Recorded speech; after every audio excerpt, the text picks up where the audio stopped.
사도신경으로 우리 신앙을 고백하겠습니다. 나는 전능하신 아버지 하나님 천재 창조주를 믿습니다. 나는 그의 유일하신 아들 우리 주 예수 그리스도를 믿습니다.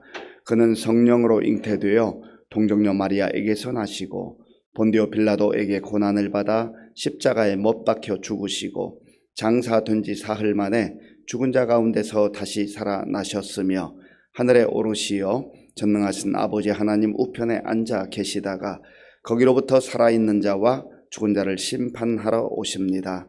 나는 성령을 믿으며 거룩한 공교회와 성도의 교제와 죄를 용서받는 것과 몸의 부활과 영생을 믿습니다. 아멘. 하나님께서 오늘 우리에게 주시는 말씀은 사도행전 19장입니다. 신약성경 220쪽 사도행전 19장을 교독하겠습니다.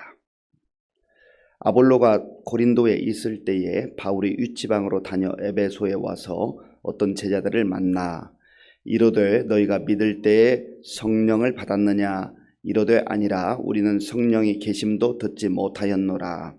바울이 이르되 그러면 너희가 무슨 세례를 받았느냐? 대답하되 요한의 세례니라.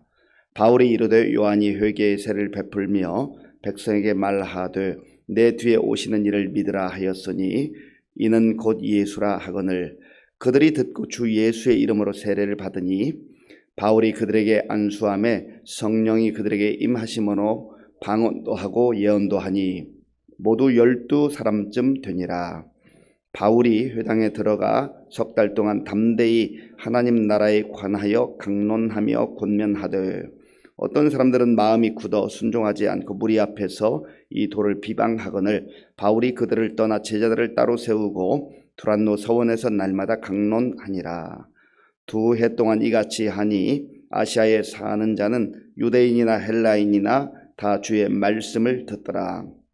하나님이 바울의 손으로 놀라운 능력을 행하게 하시니 심지어 사람들이 바울의 몸에서 손수건이나 앞치마를 가져다가 병든 사람에게 얹으면 그 병이 떠나고 악귀도 나가더라.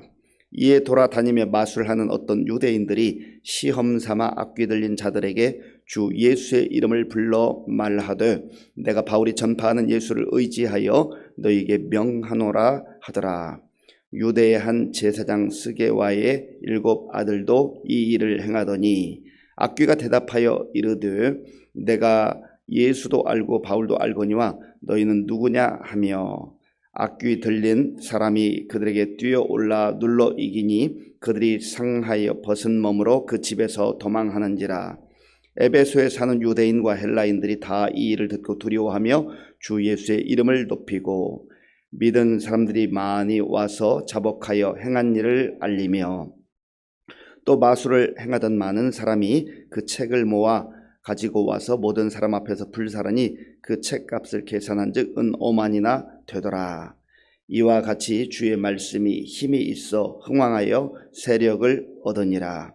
이 일이 있은 후에 바울이 마게도냐와 아가야를 거쳐 예루살렘에 가기로 작정하여 이르되 내가 거기 갔다가 후에 로마도 보아야 하리라 하고 자기를 돕는 사람 중에서 디모데와 에라스도 2 사람을 마게도냐로 보내고 자기는 아시아에 얼마 동안 더 있으니라.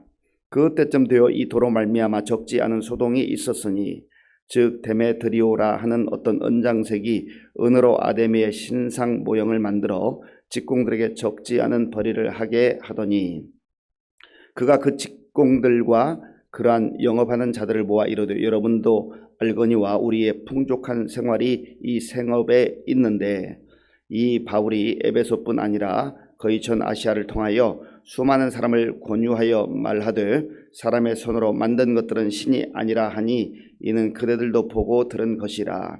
우리의 이 영업이 천하여질 위험이 있을 뿐 아니라 큰 여신 아데미의 신전도 무시당하게 되고 온 아시아와 천하가 위하는 그의 위엄도 떨어질까 하노라 하더라. 그들이 이 말을 듣고 분노가 가득하여 외쳐 이르되 크다 에베소 사람의 아데미여 하니 온 시내가 요란하여 바울과 같이 다니는 마게도냐 사람 가이오와 아리스도고를 붙들어 일제 연극장으로 달려 들어가는지라. 바울이 백성 가운데로 들어가고자 하나 제자들이 말리고, 또 아시아 관리 중에 바울의 친구된 어떤 이들이 그에게 통지하여 연극장에 들어가지 말라 권하더라.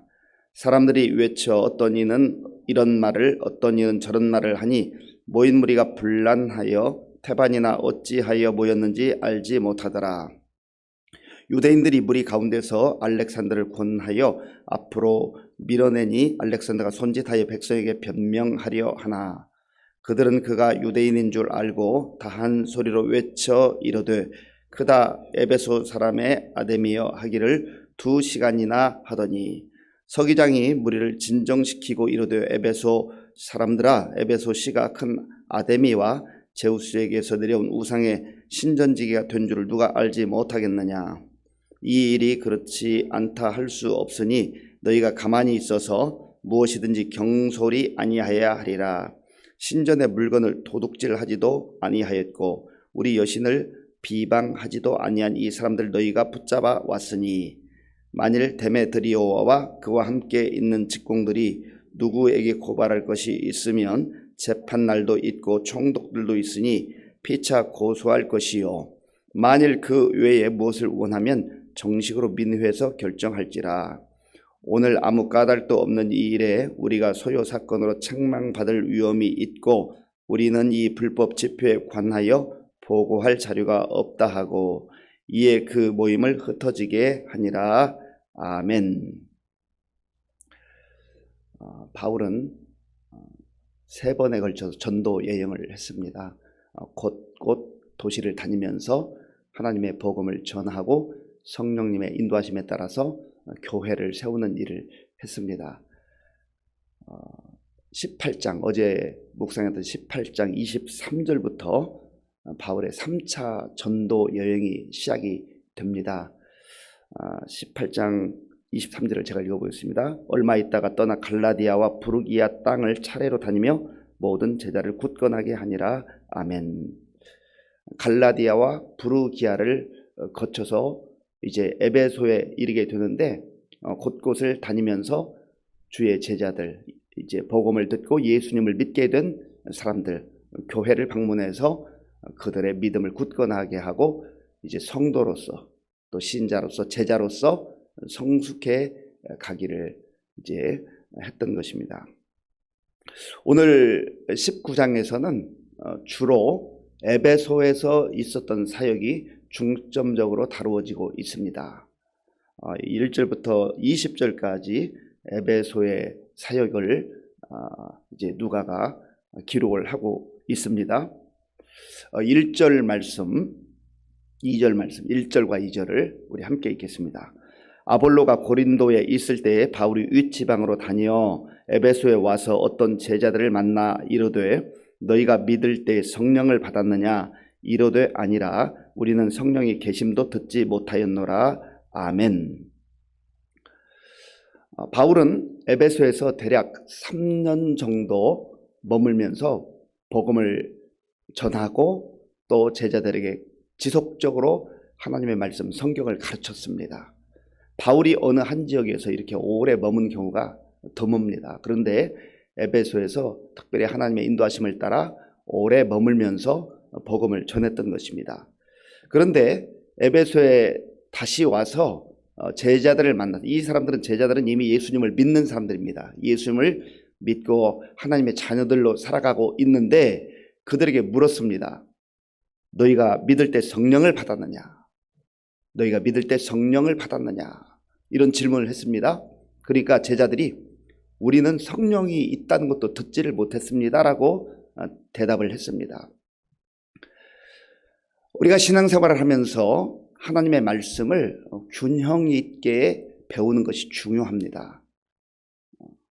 하나님의 말씀을 어느 한 부분만 붙들게 되면 불균형 가운데 우리 신앙이 건강하게 성장해 갈 수가 없다는 것입니다. 성경을 전체적으로 이해할 때에 또 하나님의 말씀을 전체적으로 우리가 믿게 될 때에 신앙이 건강하고 균형 있게 성장해 간다 하는 것입니다. 사실 우리가 사도신경을 우리 신앙으로 고백했습니다마는 그 사도신경의 내용이 성경의 가장 핵심적 내용들을 요약해 놓은 겁니다. 사도들이 주로 복음을 전할 때 그 내용은 빠지지 않고 전했던 핵심적 내용들입니다. 그래서 우리가 구약에 나오는 어떤 사건들, 그런 사건들을 기억하는 것도 중요하지만, 그러나 핵심 내용은 성부 하나님, 성자 예수님, 성령 하나님, 삼일체 하나님께서 어떻게 역사하셨나 하는 것들을 우리가 잘 이해하는 게 중요하다는 것이죠. 그런데 에베소에 있었던 제자들은 성령이 있는 것을 알지도 못했다 했습니다. 그래서 이제 바울이 성령 세례가 무엇인지 말씀해 주고 있습니다. 그들에게 가르치고 그들에게 안수할 때 놀라운 성령의 역사가 오순절 강림 때처럼 임했다 하는 그런 내용입니다. 4절부터 7절까지를 제가 읽겠습니다. 바울이 이르되 요한이 회개의 세례를 베풀며 백성에게 말하되 내 뒤에 오시는 이를 믿으라 하였으니 이는 곧 예수라 하거늘 그들이 듣고 주 예수의 이름으로 세례를 받으니 바울이 그들에게 안수하며 성령이 그들에게 임하심으로 방언도 하고 예언도 하니 모두 12사람쯤 되니라. 아멘. 요한의 세례라고 하는 것은 물세례죠. 물세례. 우리도 예수님을 구주로 영접하는 사람이 이제 교회 앞에서 공적 예배 시간을 통해서 세례를 받습니다. 하나님과 사람들 앞에서 나의 신앙을 고백하는 것입니다. 물세례를 우리가 신앙의 고백으로 인정하지만, 그러나 물세례보다 훨씬 더 중요한 것은 성령의 세례입니다. 성령의 세례라고 하는 것은 여기서 나타나는 어떤 방언과 예언, 이 현상적으로 나타나는 것만을 말하는 게 아닙니다. 사실은 예수님을 나의 주님으로 구주로 분명하게 고백하고, 이제 물세례를 통해서 고백하지만 그런 내 중심에 내가 주인이 아니라 이제는 외형적으로 드러나는 물세례를 넘어서서 내 내면이 완전히 바뀌고 내 모든 인생을 주님께 맡긴다고 하는 그런 고백인 것이죠. 그래서 이제는 이 성령의 인도하심을 따라 살아가는 삶을 말하는 것입니다. 성령의 인도함을 받는 사람은 더 이상 세상의 가치를 추구하지 않냐고 하나님 나라의 가치, 그것이 우리에게 기록된 계시의 말씀으로 주어진 하나님의 말씀을 붙들고, 이제는 우리의 인생의 목적이 나의 부귀와 영화를 위해서가 아니라 정말 하나님의 자녀로서 하나님 나라를 소망하며 살아가는 것이 우리의 인생의 목적이 되는 것입니다. 그래서 바울 자신이 예수님을 만나서 그의 인생의 목적이 완전히 바뀌고 복음의 사람이 되었던 것처럼, 그리고 그는 늘 이 세상에서의 부귀 영화가 아니라 이 땅에서 하나님의 사람으로 살 뿐만 아니라 하나님 나라를 소망하고 산 것처럼 성령의 충만함을 입은 사람들은 이제는 보는 눈이 달라지고 인생의 목적이 달라진다라고 하는 것입니다. 그리고 바울은 이제 회당에 들어가서 말씀을 전하고 가르치는 그런 일들을 했습니다. 8절 말씀, 8절을 제가 읽어보겠습니다. 바울이 회당에 들어가 석 달 동안 담대히 하나님 나라에 관하여 강론하며 권면하되. 아멘. 하나님 나라에 관하여서 강론하고 권면했다. 하나님 나라, 하나님이 통치하는 나라, 하나님의 다스림을 받는 나라, 그것은 우리 개인의 삶에도 임하고 공동체에도 임하고 또 하나님께서 보여주신 영원한 나라에 대한 그 소망을 말하는 것입니다. 그런데 이 하나님 나라에 대한 복음의 말씀을 들을 때 이 말씀에 적극적으로 반응하는 사람들이 있었는가 하면 또 마음이 굳어지고 딱딱해져서 거부하는 사람들도 있었다는 것입니다. 이 9절 말씀, 9절을 우리 함께 읽겠습니다. 어떤 사람들은 마음이 굳어 순종하지 않고 무리 앞에서 이 도를 비방하거늘 바울이 그들을 떠나 제자들을 따로 세우고 두란노 서원에서 날마다 강론하니라. 아멘. 마음이 굳어져서 순종하지 않는 사람들, 이 사람들은 말씀을 육신의 귀로는 듣지만 거부합니다. 무시하는 거죠. 하나님의 말씀을 받아들이지 않아요. 그럴 때 바울이 일정 기간 동안 그 장소에서 가르쳤지만 그들로 인하여서 복음의 확장에 어려움이 생기자 두란노 서원을 세워서 그곳에서 약 2년 동안 이제 복음을 전하는 것을 성경이 말씀하고 있습니다. 오늘 우리가 예수님을 믿게 된 것이 참 가만히 생각해 보면 기적과 같은 일이에요. 어떻게 내가 예수님을 믿게 됐는가? 마음이 굳어져 있었다고 한다면 복음을 들을 수가 없지요. 그런데 우리가 하나님의 사람들로 계속 살아가는 가운데도 역시 마찬가지예요. 말씀이 우리에게 끊임없이 공급되어야 합니다. 그래서 영적으로 우리가 마음이 굳어지지 않고 계속해서 좋은 마음밭을 가꾸어 가는 것이 우리의 신앙이 성장하는 중요한 계기가 된다고 하는 것이죠. 이 주의 말씀을 듣는 일 가운데 하나님께서 바울을 통해서 놀라운 역사들을 일으켜 주시는데 이제 말씀이 하나님으로부터 왔다고 하는 것을 보여주는 그런 증거들이었습니다. 11절, 12절, 11절과 12절을 제가 읽겠습니다. 하나님이 바울의 손으로 놀라운 능력을 행하게 하시니 심지어 사람들이 바울의 몸에서 손수건이나 앞치마를 가져다가 병든 사람에게 얹으면 그 병이 떠나고 악귀도 나가더라. 아멘. 복음이 전파되는 것에 하나님의 뜻에 따라 때때로 이러한 역사들이 나타나요. 항상 이러한 역사를 하나님께서 행하시는 것은 아닙니다. 사람들은 기적에 많은 관심을 가지고 있잖아요. 기적이 일어나면 많은 사람들이 몰려듭니다. 그러나 하나님께서 모든 순간순간마다 가시적인 기적을 베푸시는 건 아니에요. 이것이 언제 일어날지는 사실 우리가 알 수 없습니다.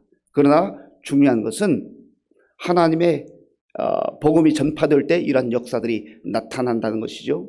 그리고 또한 우리가 영적으로 잘 분별을 해야 되는 중요한 이유는 하나님의 성령의 역사가 있지만 또 악한 영들의 역사도 있다고 하는 것을 우리가 알아야 됩니다. 그래서 영적으로 잘 분별하지 않으면 성령의 역사와 악한 영의 역사를 분별하지 못하고 마치 그것이 다 하나님으로부터 온 것처럼 그렇게 오해할 수가 있다고 하는 거예요. 그래서 이 기적이 우리에게 필요하고 중요한 것은 사실이지만 기적 중심의 신앙생활을 하는 것은 굉장히 위험성이 있다라고 하는 것입니다. 여기 이후의 말씀에 보면 마술하는 어떤 유대인들이 흉내내는 모습을 봐요. 그래서 바울이 증거하는 복음, 성령의 인도함을 따라 증거하는 이 복음의 역사를 흉내내다가 귀신 들린 사람들에게 아주 고통을 당하는 이러한 모습들이 나옵니다. 그래서 내가 예수도 알고 바울도 아는데 너희는 누구냐? 그들은 그저 가시적인 기적의 마음을 빼앗겼던 사람들이라고 하는 것이죠. 그래서 이 귀신이 귀신같이 알아맞춘다는 게 바로 이것입니다. 성령님을 따라 살아가는 진짜 그리스도인들은 악한 영들도 다 알아보는 거예요. 예수쟁이구나. 그래서 간혹 그런 얘기 듣지 않습니까? 그런 일이 있어서는 안 되는데 어떤 예수 믿는 사람이 하도 답답하니까 점쟁이에게 갔다고 그래요. 그러니까 그 점쟁이가 귀신같이 알아맞히고 당신은 예수를 모시고 예수를 믿기 때문에 내가 점을 칠 수가 없다. 돌아가라. 예수는 잘 믿어라. 그래 얼마나 부끄러웠겠어요. 얼마나 창피했겠어요. 악령의 역사, 성령의 역사를 우리가 잘 분별하고 기적 중심이 아니라 정말 하나님 말씀 중심으로 살아갈 때에 우리의 신앙이 좌우로 흔들리지 아니하고 견고하고 또 건강한 균형 있는 신앙생활을 할 수 있다라고 하는 것입니다. 그래서 이러한 놀라운 성령님의 역사 가운데 이제 악한 영에 사로잡혔던 사람들이 모든 자기의 과거의 삶을 청산하는 모습이 나오죠. 자, 본문 19절부터 20절, 19절, 20절 제가 읽겠습니다. 또 마술을 행하던 많은 사람이 그 책을 모아가지고 와서 모든 사람 앞에서 불사르니 그 책값을 계산한 즉 은 5만이나 되더라. 이와 같이 주의 말씀이 힘이 있어 흥왕하여 세력을 얻으니라. 아멘. 마술하던 사람들, 이 사람들이 가지고 있는 책들, 자기들에게는 아마 재산 목록 1호가 되었을 수 있어요. 그런데 이제 복음의 말씀을 듣고 예수님을 주님으로 영접한 다음에 그걸 다 불살라 버립니다. 그게 쉬운 일이었겠어요? 어려운 일이. 그 뒤에도 보면 이제 또 데메드리오라고 하는 사람이 우상을 만들어서 판매하는데 그것 가지고 많은 이익을 창출했습니다. 그것 때문에 이제 복음을 거부하는 일들이 일어나죠. 이 데메드리오와 여기에서 자기들이 가지고 있던 그 책, 악한 영을 따라 살던 옛 습관을 버리는 이 버림의 이러한 삶이 대비적으로 나오는 것 아니겠습니까? 그래서 우리가 복음을 듣고 성령님의 인도함을 따라 산다는 것은 무엇을 말하는 것입니까? 철저하게 하나님 말씀 중심으로 사는 것 말이에요. 20절 말씀 제가 한번 드리겠습니다. 이와 같이 주의 말씀이 힘이 있어, 주의 말씀이 힘이 있어 흥왕하여 세력을 얻으니라. 아멘. 성령님의 역사는 하나님의 말씀이 선포되는 곳에, 말씀을 붙들고 말씀에 순종하는 곳에 나타나게 되는 줄로 믿습니다. 그래서 오늘 저와 여러분들이 성령님을 사모하고 성령님의 인도함을 따라 살아갈 때 하나님의 말씀을 꼭 붙드셔야 돼요. 그래서 말씀을 가까이 하셔야 됩니다. 이렇게 사시는 가운데 오늘도 우리의 삶의 현장 속에서 말씀을 붙들고 성령님의 인도함을 따라 담대하게 승리하는 삶을 살아가는 저와 여러분들이 될 수 있기를 바랍니다. 아버지 하나님, 감사합니다. 하나님께서 바울을 통하여서 복음을 곳곳에 전하게 하시고 마음이 열린 사람들, 복음을 듣고 예수님을 주로 영접하며 새로운 피조물로 하나님 나라의 백성으로 산 것을 말씀을 통해서 확인했습니다. 우리도 그러한 은혜를 입었습니다. 아버지 하나님, 간절히 원하옵기는 내 의지와 내 뜻에 따라 살지 말게 하시고 세상의 가치를 추구하지 말게 하시고 하나님 말씀을 붙들고 하나님 나라를 소망하며 오늘도 성령님의 다스림과 인도함 가운데 살아가는 우리 모두가 되게 하여 주시옵소서. 예수님의 이름으로 기도하옵나이다. 아멘. 주기도문으로 예배를 마치겠습니다. 하늘에 계신 우리 아버지, 아버지의 이름을 거룩하게 하시며 아버지의 나라가 오게 하시며 아버지의 뜻이 하늘에서와 같이 땅에서도 이루어지게 하소서. 오늘 우리에게 일용할 양식을 주시고 우리가 우리에게 잘못한 사람을 용서하여 준 것과 같이 우리 죄를 용서하여 주시고 우리를 시험에 빠지지 않게 하시고 악에서 구하소서. 나라와 권능과 영광이 영원히 아버지의 것입니다. 아멘. 성령님의 인도함을 받는 사람은 말씀을 붙드는 사람입니다. 말씀을 사모하고 말씀에 순종하는 사람입니다. 오늘 하나님의 인도하심 따라 우리가 다시금 주의 말씀, 하나님 말씀을 붙들고 성령님의 다스림과 인도함을 받게 하여 주옵소서. 기도하시고 우리의 마음이 굳어지고 딱딱해지지 아니하고 오늘도 부드러운 마음으로 하나님의 말씀을 잘 받고 말씀 가운데 우리 신앙이 성숙해질 수 있도록 기도하시기 바랍니다. 또 나라와 민족을 위해서 지도자를 위해서 기도해 주시고 우리 교회 많은 어르신들 또 환우들을 위해서 우리 다음 세대를 위해서 수험생들과 또 군 복무 중인 우리 청년들을 위해서 기도해 주시기 바랍니다. 지금 세계 곳곳에 전쟁으로 많은 아픔과 고통이 있는데 하나님 은혜를 주셔서 이 전쟁이 정말 속히 끝날 수 있도록 도와달라고 기도해 주시고 세계 곳곳에 나가 복음하는 선교사님들 위해서 함께 기도하겠습니다. 아버지 하나님 감사합니다. 하나님께서 은혜를 베풀어 주셔서 오늘 우리에게 특별한 날을 허락하시고 하나님 하나와 예배드리게 하시며 또 말씀 듣고 기도를 줄 수 있도록 도와주셔서 감사합니다. 하나님 아버지 오늘 우리가 하루를 살면서 내 뜻과 내 생각대로 살지 않게 하시고 하나님 말씀 듣고 주 예수님이 나의 주님이시여 주님이심을 다시 한번 고백하며 주님 뜻에 따라 살아갈 수 있도록 인도하여 주시옵소서. 아버지 하나님 우리에게 주신 이 하나님의 말씀을 소중히 여기며 말씀을 사모하며 말씀을 붙들고 말씀에 순종하는 가운데 성령님의 인도하심과 역사를 우리가 경험할 수 있도록 인도하여 주시옵소서. 하나님 아버지 우리의 마음속에 아버지여 도리와 근과 추함을 다 주의 보혈로 씻어주시고 하나님의 사람으로 성령의 사람으로 거룩한 삶을 살아갈 수 있도록 인도하여 주시기를 간절히 바라고 나옵니다.